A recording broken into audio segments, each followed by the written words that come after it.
ஒரு மனுஷன் வந்து தன்னோட பொழப்பே அதுதான். எவன் குடியை கெடுக்கலாம், எவனோட காசை பிடிங்கி நம்ம தின்னலாம். உங்களை நான் கேவலமாக சொல்கிறேன் அப்படின்னு வச்சுக்கோங்களேன். பேசிக்கலி அது கேவலமாக இருக்குது அந்த வேலை. ரிப்ளிங் ஃபவுண்டர் பிரசன்னா சங்கர், ஒரு $10 billion கம்பெனியோட டெக் ஃபவுண்டர் அண்ட் சிடிஓ, இன்னைக்கு வந்து போலீஸ்க்கு பயந்து ஓடிட்டு இருக்கிறேன் அப்படின்னு சொல்லிட்டு ஒரு மெசேஜ். அது பார்த்தா என்னடா அது இவ்வளோ ஏன் இப்படி அப்படின்னு சொல்லிட்டு போய் பார்த்தா டிவோர்ஸ். இது வழக்கம் போல் வர 1000 நியூஸில் இது ஒரு நியூஸ் அப்படின்னு சொல்லிட்டு இதை பற்றி நம்ம நியூஸ் மட்டும் நம்ம பார்க்காம ஸோ இதுலேருந்து நம்ம என்ன கற்றுக்கலாம் அப்படின்றதையும் பார்க்கணும் கைஸ். நம்ம சும்மா திரும்ப பண்ண தப்பே திரும்ப பண்ணிட்டு இருக்கிறதுல வந்து nothing is gonna change. We have to grow. Okay, let's look into it. Welcome to Astragulan. Thank you for all the love and support. வீடியோஸ்லாம் பிடிச்சிருந்துச்சு அப்படின்னா சப்ஸ்கிரைப் பண்ணுங்க, ஃப்ரெண்ட்ஸ்லாம் ஷேர் பண்ணுங்க. அண்ட் இந்த video sponsored by Expertiser Academy. நம்ம ஒரு புது இனிஷியேட்டிவ் ஆரம்பிச்சிருக்கிறோம். இதில் வந்து Tamil influencers and tech entrepreneurs எல்லாரும் வந்து என்னென்ன விஷயத்தை ஸ்பெஷலாக பண்ணுறாங்களோ அதை எடுத்து ஒரு கோர்ஸாக பண்ணி அதை வந்து ஒரு சீப்பஸ்ட் ப்ரைஸ் இருக்கிறதுலே இந்தியாவிலே I think probably the world cheapest ப்ரைஸ்னு நினைக்கிறேன். ஸோ அது வந்து நம்ம கொடுத்துட்ருக்கோம். லைக் அரௌண்ட் ஒரு $10 மொத்தம் கொடுத்துட்ருக்கோம், விச் இஸ் லைக் $700 அந்த மாதிரி தான் கொடுத்துட்ருக்கோம். ஸோ செக் பண்ணி பாருங்க. அந்த ஹோல் கோர்ஸே இப்போ அவ்வளோதான், 1 year சப்ஸ்கிரிப்ஷன் அவ்வளோதான் கொடுத்துட்ருக்கோம். இயர்லி ஆஃபராக உங்களுக்கு பிடிச்சிருந்துச்சு, உங்களுக்கு யூஸ்ஃபுல்லாக இருக்கும் அப்படின்னா நீங்கள் வாங்குங்க, செக் பண்ணி பாருங்க. ஓகே, ஸோ இது என்ன அப்படின்னு பார்த்தீங்கன்னா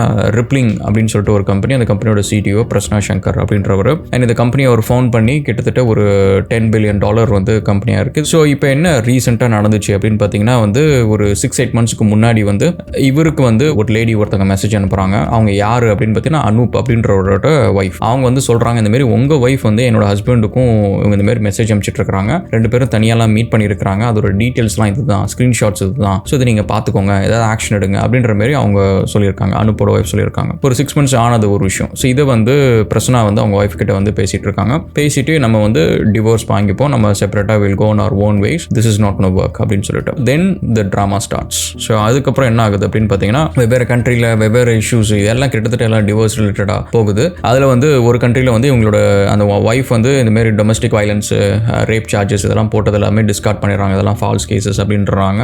அதுக்கப்புறம் இந்தியாவில் வந்து போடுறாங்க. போட்ட உடனே நம்மளுக்கு தான் தெரியல, வந்தாலே போதும் பேக்கேஜ் தான். மிடில் கிளாஸுக்கே வந்து 4 கேஸ் 5 கேஸ் வந்து பேக்கேஜ் போட்டு தரதுக்கு வந்து வேலை செய்யறதுக்கு ஆளுங்க இருக்கிறாங்க. ஸோ அப்போ வந்து ஒரு பில்லியனரோட ஒய்ஃப்னா கேட்கணுமா, ஏம்மா நான்லாம் என்னைக்கு சம்பாதிச்சு அறிவை வளர்த்து திறமையை வளர்த்து உழைச்சி சம்பாதிக்க போகிறேன், ஏதோ உன் புண்ணியத்தில் நான் சம்பாதிக்கிறேம்மா, நீ வாமா அப்படின்னு சொல்லிட்டு ஒரு கேஸ் பேக்கேஜை ஒருத்தர் ஓப்பன் பண்ணி கொடுத்துருக்காரு. ஸோ அதில் வந்து டொமஸ்டிக் வயலன்ஸ், அதுக்கப்புறம் வந்து ரேப் சார்ஜஸ் அப்படின்ற மாதிரி எல்லாம் போட்டிருக்கிறாரு. போட்டுட்டு கிட்னாப்பிங் வேறு, அவர் பையன் வந்து அவரே கிட்னாப் பண்ணிட்டேன் அப்படின்னு சொல்லிட்டு அந்த சார்ஜஸ் வரும். ஸோ இதுக்கு நடுவில் என்னன்னா வந்து இவர் வந்து வேற ஒரு இதில் வந்து அவங்க ஒய்ஃப் வந்து பொய் சொன்னாங்க, அதில் ஃபால்ஸ் கேசஸ் அப்படின்னு சொல்லிட்டு அந்த கண்ட்ரி டிஸ்சார்ஜ் பண்ணது இல்லாமல் அவங்க மேலே வந்து ஒரு கிரிமினல் அஃபென்ஸ் தொடர்றதுக்கான ஒரு வாய்ப்பு இருந்திருக்கு. அப்போ வந்து அவர் என்ன சொல்லியிருக்காரு, பிரசன்னா வந்து let us amicably go on our own sides, உனக்கு வந்து நான் மில்லியன்ஸ் நான் தரேன், few millions நான் தரேன், and then let's go on our own way. இப்படி தான் நீ சொந்தமாக சம்பாதிச்சு இவ்வளோ தூரம் சம்பாதிக்க முடியவே முடியாது உன் லைஃப்பில். அதை அவர் சொல்ல, அதை நான் சொல்கிறேன்.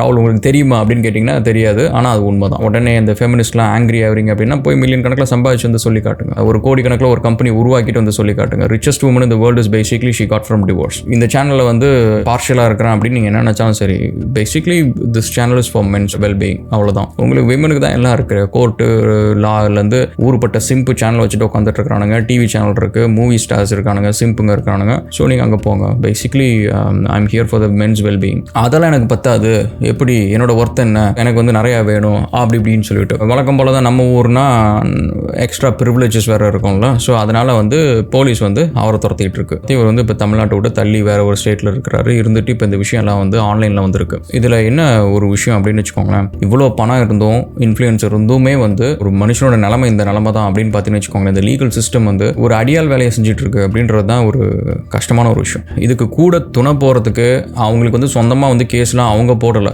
அவங்களுக்கு வந்து யாராவது ஒருத்தங்க கைட் பண்ணுறாங்க. அந்த மாதிரி ஒரு மனுஷன் வந்து தன்னோட பொழப்பே அதுதான். எவன் குடியை கெடுக்கலாம், எவனோட காசை பிடிங்கி நம்ம தின்னலாம் அப்படின்றது தான் அவனோட பொழப்பே. இதை நான் வந்து உங்களை நான் கேவலமாக சொல்கிறேன் அப்படின்னு வச்சுக்கோங்களேன். பேசிக்கலி அது கேவலமாக இருக்குது அந்த வேலை. அது ஒரு பொழப்பே கிடையாது. ஒரு ரோட்டில் வந்து ஒரு வயசானவர் வந்து வாழைப்பழம் விற்று, ஒரு 4-5 காய்கறி விற்று, 2-3 சின்ன சின்ன பொம்மை சாமானை விற்று, வெயிலில் கஷ்டப்பட்டு உழைச்சி ஒரு சொந்தமாக சாப்பிடணும் அப்படின்னு நினைக்கிறாரு பார்த்தீங்களா, அது வந்து பாராட்டத்தக்க விஷயம். ஒரு மனுஷன் அப்படின்னா ஒரு பெருமைப்படுற ஒரு விஷயம். அதை விட்டுட்டு தொந்தியும் தொப்பையுமா ஒரு 30 வயசு 35 வயசு 40 வயசு 50 வயசுல நல்லா உழைக்கிற உடம்ப வச்சுக்கிட்டு இப்படி ஊரான் வீட்டு காசுல தின்றதுக்கு உட்காந்துக்கிட்டு யாராவது வருவாங்க, அவங்கள வச்சுக்கிட்டு ஒரு பேக்கேஜ் கேஸை போட்டு நம்ம துட்டை கல்ல கட்டலாம் அப்படின்னு சொல்லிட்டு உட்காந்துருக்கிறதுலாம் பார்த்தீங்களா. இதுக்கெல்லாம் பேர் என்ன தெரியுமா?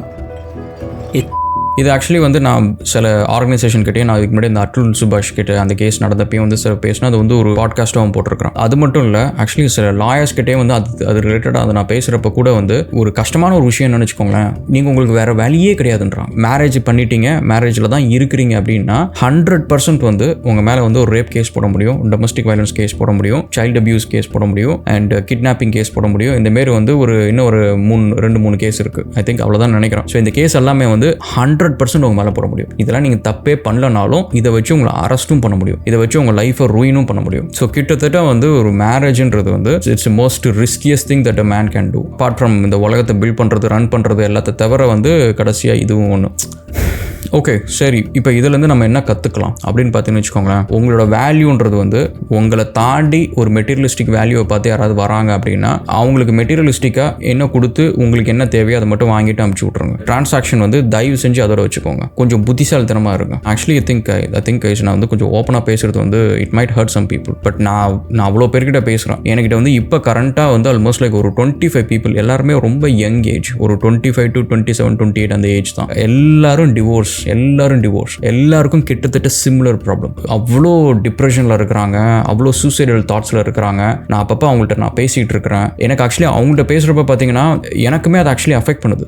நான் இது வரைக்கும் கிட்டத்தட்ட ஒரு 400-500 பேர்கிட்ட பேசியிருக்கேன் சூசைடல் தாட்ஸில் இருக்கிறவங்கள. அது வந்து ஒரு மேஜர் போர்ஷன் வந்து எது அப்படின்னு பார்த்தீங்கன்னா எஸ்பெஷலி ஒய்ஃப். இதுக்காக நான் வந்து பொண்ணுங்களாம் கஷ்டப்படலையா அப்படின்னு கேட்டதுன்னா அதுக்கெல்லாம் பேசுறதுக்கு தான் ஊருப்பட்ட படம் வந்துருச்சு, 100கணக்கான படம் வந்துருச்சு, 100கணக்கான பாட்டு வந்துருச்சு, 1000கணக்கான யூடியூப் சேனலில் வீடியோ போட்டுட்டு இருக்கிறாங்க, எல்லாம் இருக்குது. நீங்கள் அங்கே போய் பாருங்கள். ஸோ நான் அதெல்லாம் இல்லைன்னு சொல்லலை, அங்கே போய் பாருங்கள். அங்கே நடந்த ஒரு பர்சன்டேஜுக்கு வந்து லட்சம், அங்கே வந்து ஒரு பர்சன்டேஜ் நடந்துச்சு அப்படின்னா அங்கே வந்து 10,000% வந்து எக்ஸாஜரேட் பண்ணி காட்டுறதுக்கு அங்கே அவ்வளோ இருக்குது. என் சைடு வந்து பசங்க சைடு நடந்த விஷயத்த, ஒரு 100% நடந்த விஷயத்த நான் 50% தான் சொல்கிறேன். ஸோ அந்த 50% சொல்கிறதுக்கு வந்து திராணி இருக்கிறதுக்கு ஒரு 2-3 சேனல் தான் இருக்குது. ஸோ அதனால் வந்து உங்களோட வேல்யூன்றது வந்து உங்களை தாண்டி இருக்கிற ஒரு வேல்யூ உங்கள் யாருக்காவது ஒருத்தங்களுக்கு கண்ணுக்கு தெரியுது அப்படின்னா நீங்கள் வந்து தயவு செஞ்சு வந்து don't make a relationship out of it. ரிலேஷன்ஷிப்பை பொறுத்த வரைக்கும் தயவு செஞ்சு ஒரு கேர்லெஸ்ஸான முடிவு எடுக்காதீங்க. ரொம்ப தெளிவாக இருந்துக்கோங்க. உங்கள் லைஃப்பில் யாரை நீங்கள் உள்ளார கூட்டிகிட்டு வரீங்க அப்படின்றது ரொம்ப தெளிவாக இருந்துக்கோங்க. உங்களுக்கு இதை நான் சொல்கிறது வந்து புரியலன்னு வச்சுக்கோங்களேன். கஷ்டப்பட்டு சம்பாதிச்சு ஒரு ரூம் ஃபுல்லாக தங்கமாக அடுக்கி வச்சிருக்கிறீங்க. அந்த ரூம்குள்ளார நீங்கள் யாரை கூட்டிகிட்டு வருவீங்க, அந்த ரூம்குள்ளார யாருக்கு நீங்கள் அக்சஸ் கொடுப்பீங்க அப்படின்றவங்க யாருன்னா உங்களோட நம்பிக்கையை ஏர்ன் பண்ணுவாங்க. உங்கள் நம்பிக்கை இருந்துட்டு வந்து அந்த இடத்துல வந்து அவங்க விட்டுட்டு போனாலும் அவங்க தங்கத்தை எதுவும் திருடிட்டு போக மாட்டாங்க அப்படின்றது தான். அந்த மாரி ஒரு ஆளை மட்டும்தான் நீங்கள் வந்து லைஃப்குள்ளார உள்ளார விடணும் கைஸ். எனக்கு தெரிஞ்சு இப்போ கோயிங் ஃபார்வர்ட் வந்து I'm just being very open. ஓகேவா? Money can buy anything. உங்களோட ஹார்மோனுக்காக நீங்கள் வந்து தயவு செஞ்சு வந்து don't get into a wrong relationship. நான் ஆக்சுவலி எனக்கு இது சொல்கிறதே கடுப்பாக இருக்கும். ஏன்னா ஒரு காலத்தில் வந்து I thought I had meaningful sudden things. ஓகேவா? இன்னைக்கு வந்து நான் என்ன பேசினாலும் சரி இதுக்காக போய் என் ஒய்ஃப் கிட்ட சண்டை போடுறேன் அது மாதிரிலாம் கிடையாது. இதை நான் ஆக்சுவலி செப்பரேட்டாக சொல்கிறேன், like how I actually have my life அப்படின்றத பற்றி நான் சொல்கிறேன். பட் எனக்கு வந்து பசங்க பேசுகிற நிறைய பசங்க வந்து ஃபண்டமெண்டலாக வந்து ஒரு இமேஜினரி உலகத்தில் இருக்கிறாங்க. அவங்க ரியாலிட்டி தெரியற வரத்துக்குள்ளார வரைக்கும் அதுக்குள்ளார they made lot of mistakes. So நான் பி காஷியஸ் கைஸ். சீரியஸாக சொல்கிறேன். நான் வந்து இவ்வளோ பேர் வந்து அவ்வளோ கஷ்டப்படுறாங்க நான் பார்த்துருக்கிறேன். பசங்க வந்து நைட்டும் பகலமாக வெயிலில் மழையில் ஐடியிலேருந்து சிவில்லேருந்து எல்லாத்துலேயுமே உயிரை கொடுத்து வேலை செய்கிறது பசங்க தான். நீங்கள் வந்து பொண்ணுங்களாம் உடனே கோவப்படலாம்.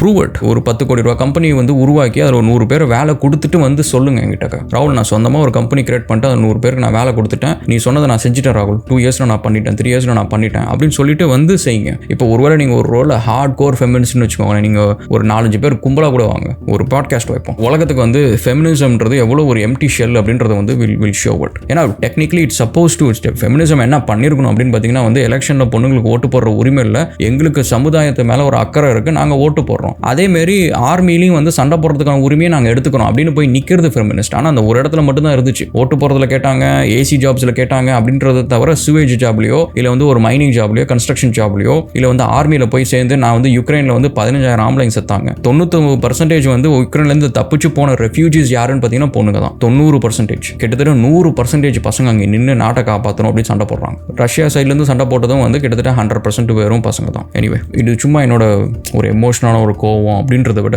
ஒரு மனுஷன் வந்து 10 பில்லியன் சம்பாதிச்சு அந்த கம்பெனி உருவாக்குறது எவ்வளோ கஷ்டம்ன்றது எனக்கு தெரியும். அதுக்கு எவ்வளோ பேர்கிட்ட பேசியிருக்கணும், எவ்வளோ உழைச்சிருக்கணும், எவ்வளோ திறமையாக இருந்திருக்கணும், அந்த திறமையை வளர்க்குறதுக்கு எவ்வளோ கஷ்டப்பட்டிருக்கணும், அந்த எஃபர்ட் எல்லாத்தையும் போட்டு சலூஸாக யாராவது ஒருத்தங்க அந்த உழைப்பு கிடையாது, திறமை கிடையாது, புத்திசாலித்தனம் கிடையாது, இதெல்லாம் எதுவுமே இல்லாமல் வெறுமனையாக ஒரு கிரிமினல் பிரெயின் மட்டும் வச்சுக்கிட்டு ஈவன் அதில் வந்து அவர் 1 மில்லியன் கொடுத்தாலும் அந்த 1 மில்லியன் அவங்களால சொந்தமாக சம்பாதிச்சிருக்க முடியாது. அதில் 1%, மேபி 2%, 3% கூட சொந்தமாக சம்பாதிச்சு வச்சிருக்க முடியாது.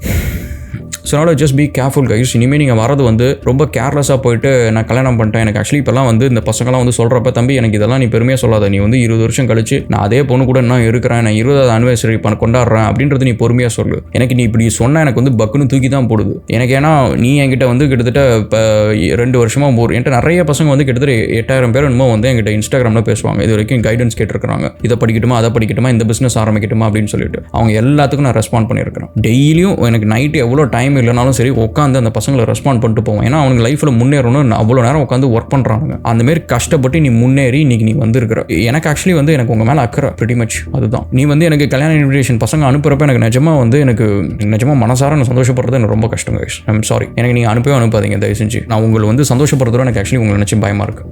உங்களுக்கு தூக்க மாத்திரை கொடுத்து யார் என்ன பண்ணுவாங்களோ, எனக்கு வந்து உங்களோட சொத்தை யார் வந்து கஷ்டப்பட்டு நீங்கள் ஏர்ன் பண்ண உங்களோட பணத்தை யார் திருடிட்டு போவாங்களோ, உழைப்பு தகுதி இல்லாதவங்க யார் திருடிட்டு போவாங்களோ, எனக்கு அதெல்லாம் நினச்சி கஷ்டமாக இருக்கும். நான் அதுக்காக எல்லாத்தையும் தப்பு சொல்கிறேன் அப்படின்னு சொல்லாதீங்க.